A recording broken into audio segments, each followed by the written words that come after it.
முதலாவது அவசரப்பட்டு முஹம்மது ரசூலுல்லாஹ் என்று எழுதிட்டார்கள். கடிதத்தை எழுதுறவட பேரை முதலாவது எழுதிட்டார்கள்.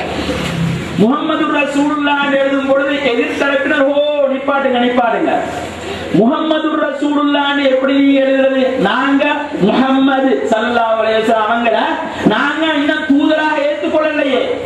தூதராக ஏற்றுக்கொண்டிருந்தா உங்களுக்கு மிகவும் பிரச்சனையே வந்திருக்காது. தூதராக நாங்க ஏற்றுக்கொள்ளல. நாங்க தூதராக ஏற்றுக்கொள்ளாத ஒருத்தரை நீங்க எப்படி முஹம்மது ரசூலுல்லாஹ் எங்களுக்கும் உங்களுக்கும் உள்ள ஒப்பந்தத்தில் எழுதலாம்? இது ராங், இது சரியில்லை, இது அழிங்க.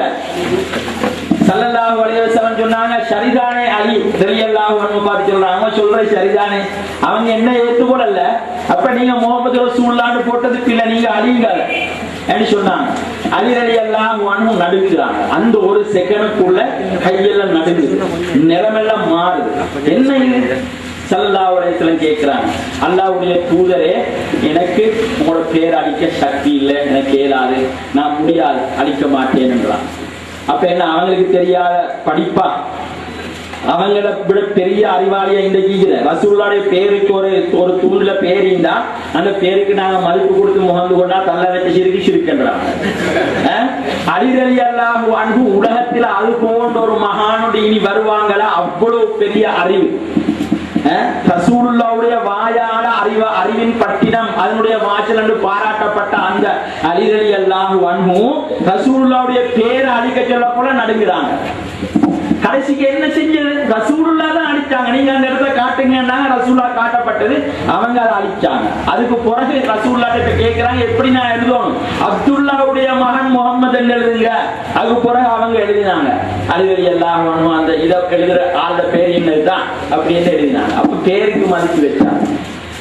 இமாமுல் ஆலம் அபூ ஹனீஃபா ரஹ்மத்துல்லாஹி அலைஹி மிகப்பெரிய அறிவுலக மேதை. அந்த மேதை அவர்கள் மிக நல்ல பண்பு குணமுள்ளவர்களாக உலகத்திலே வாழ்ந்த வரலாறுகளை நாங்கள் பார்க்கிறோம். அவங்ககிட்ட ஒரு வேலைக்காரர் இருந்தார். அந்த வேலைக்காரருடைய பேர் என்ன தெரியுமா? முஹம்மத். அவருடைய பேர் வேலைக்காரர்.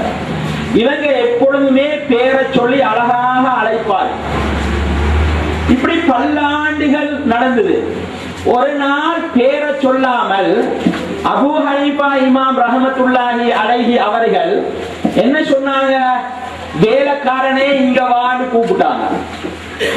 வேலைக்காரனுக்கு தூக்கி வாரி போட்ட மாதிரி இந்த இவ்வளவு பெரிய மகான் காலமெல்லாம் அழகாக பேரை சொல்லி என்ன அழைச்சவங்க இன்றைக்கு என்ன பேரை சொல்லாம என்ன வேலைக்காரன் கூப்பிட்டாங்களே.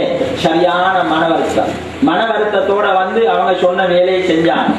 ஆனா முகத்துல வாட்டம். ஒரு தனிய உட்கார்ந்து கொண்டிருக்கும் பொழுது கிட்ட போய் வேலைக்காரர் உட்கார்ந்து சொன்னாங்க, பெரியார் அவர்களே, நான் உங்களோட வீட்டுல இவ்வளவு காலமா வேலை செய்யறேன், ஒரு நாளாவது நீங்க எனக்கு வேலைக்காரன்னு கூப்பிட்டதில்லை, அழகாக பேரை சொல்லித்தான் கூப்பிட்டீங்க, இன்றைக்கு எனக்கு மன வருத்தமா இருக்குது, நீங்க பேரை சொல்லி கூப்பிட்டீங்க, எனக்கு மன வருத்தமா இருக்குது அப்படின்னு சொன்னாங்க. அவங்க சொன்னாங்க, இங்க வாங்க, நீங்க மன வருத்தப்படுறதுக்கு ஒண்ணும் இல்லை, நீங்க வச்சிக்கிறது எங்கட நெஞ்சிலே நிறைந்த நாயகம் ரசூலுல்லாஹ் ஸல்லல்லாஹு அலைஹி வஸல்லம் அவங்களோட பேரை.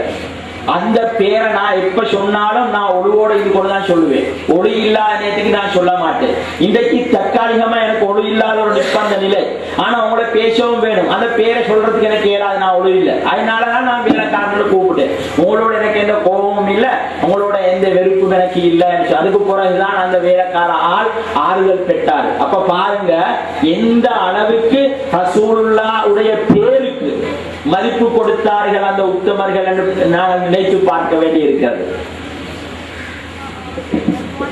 சஹாபாக்களுக்கு ஒரு பழக்கம் இருந்தது. ரசூலுல்லாஹ் ஏதாவது பேசும் பொழுது உரையாடும் பொழுது அந்த சஹாபாக்கள் அதிகமானவங்க இருக்கும் பொழுது கொஞ்சம் தூரத்தில் இருக்கிறவங்க ராயினா எங்களை கவனிங்க, எங்களையும் பாருங்க அப்படி சொல்றது. சஹாபாக்கள் அப்படி ஒரு வளமை இருந்தது. ஆனா இந்த ராயினாவுக்கு கவனிங்க என்ற அரபி சொல்லுடைய அந்த கருத்து அது. யகூதிகளுடைய அபராணி பாஷையில கருத்து என்ன தெரியுமா? மடையன் என்பது கருத்து. ராயினா என்றால் மடையன் என்ற கருத்து. யகூதிகள் ரசூலுல்லாஹ் இடத்துல வந்து இந்த சஹாபாக்கள் சொல்ற மாதிரி ராயினா ராயினா என்று சொல்றது. என்னத்துக்கு சொல்றது? ரசூலுல்லாஹ்வுக்கு பரிகாசம் பண்றாங்க. அவங்க கருத்து வச்சுக்கிறது மடையன். ஆனா இப்ப இந்த விஷயம் யாருக்கு தெரியும்? அல்லாஹ் தஆலாவுக்கு தெரியும். சஹாபாக்கள் நல்ல எண்ணத்தோட தான் ராயினான்னு சொல்றாங்க, யகூதிகள் எல்லாம் கெட்ட எண்ணத்தோட தான் சொல்றாங்க. இப்ப இதை இல்லாமல் ஆக்கணும், இதை நிப்பாட்டணும். உடனே அல்லாஹ் தஆலா வஹி இறக்குறான். எப்படி வஹி இறக்குறான்? யா அய்யுஹல்லதீன ஆமனூ லா தகூலு ராயினா வகூலு லுருனா. ஈமான் கொண்ட விசுவாசிகளே, நீங்கள் ராயினா என்று சொல்ல வேண்டாம், உம்லுருனா என்று சொல்லுங்கள். உம்லுருனாலும் அதே கருத்து தான், ஆனா மடையன் என்ற கருத்து அதுக்கு இல்ல. இப்ப அல்லாஹ் தஆலா இதை விளங்கி உடனே வஹி இறக்கினான். ரசூலுல்லாஹ் ஸல்லல்லாஹு அலைஹி வஸல்லம் சொன்னாங்க, விசுவாசிகளே, இதுக்கு அப்புறம் நீங்க என்ன பார்த்து ராயினான்னு சொல்லாதங்க, உம்லுருனான்னு சொல்லுங்க. அவ பாருங்க எந்த அளவுக்கு அல்லாஹ் தஆலா ரசூலுல்லாஹ் ஸல்லல்லாஹு அலைஹி வஸல்லம் அவர்களை மதிக்கிறான் என்று. நாங்க இதெல்லாம் நினைத்து பார்த்து ஸல்லல்லாஹு அலைஹி வஸல்லம் அவர்களை மதிப்பதற்கு, அவர்களை கௌரவப்படுத்துவதற்கு என்ன எல்லாம் செய்ய முடியுமோ, மீலாத் விழாக்கள், மௌலிது மஜ்லிஸ்கள், இது போன்றவைகளை எல்லாம் நாங்கள் அதிகமாக செஞ்சு அவர்களை பின்பற்றி வாழ்ந்து ஈருலகத்திலும் பாக்கியம் பெறுவதற்கு யா அல்லாஹ் நீ எங்களுக்கு நல்லருள் பாலிப்பாயாக. யா அல்லாஹ் புனிதமான இந்த சேவையை இந்த புனிதமான இல்லத்திலே செய்து கொண்டிருக்கின்ற கலீல் மௌலானா ஆத்மீக தலைவர் அவர்களுக்கு நீ பேரருள் பாலிப்பாயாக.